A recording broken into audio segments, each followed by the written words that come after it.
Min hu l-investitur moħbi wara l-proposta tal-pompa tal-fuel mill-Partit Nazzjonalista?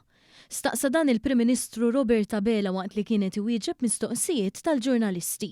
Dwar din il-proposta li l-Kap Nazzjonalista Elix Borch sejħilha Petrol Station f'nofs il-Mediterran, il-Partit Nazzjonalista għażel li ma jgħaddix lill-midja u lill-pubbliku il-preżentazzjoni tal-proġett.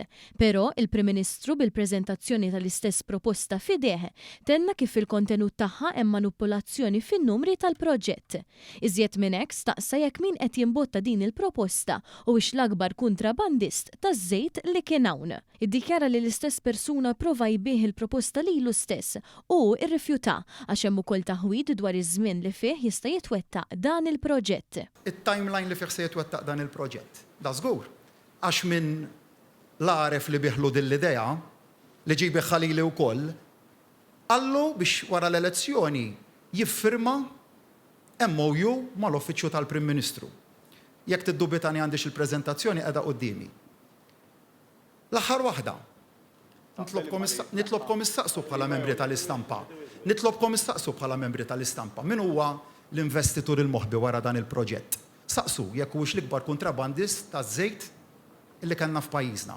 Dak huma il-persuni li qed ifasslu l-manifest elettorali tal-kap tal-Oppożizzjoni, mhux tabxejn jien din-l-idea armejta. Sa dan it-tant il-Prim Ministru qal kif il-preżentazzjoni tal-Partit Nazzjonalista hemm manipulazzjoni fin-numri ta' kemm il-proġett se jkun qed iħalli fl-ekonomija Maltija. Qal li l-Partit Nazzjonalista gideb għax żied iċ-ċifri b'4 darbiet aktar minn kemm huma tassew. Ninnota kif għażel illi jimmanipula in-numri li hemm f'din il-preżentazzjoni. L-ewwel wieħed.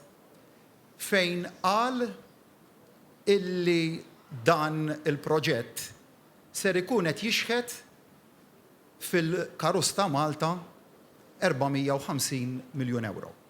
B'aktar minn żiedu b'4 darbiet, b'4 drabi minn dak li hemm fil-preżentazzjoni. 100 permettili 105 miljun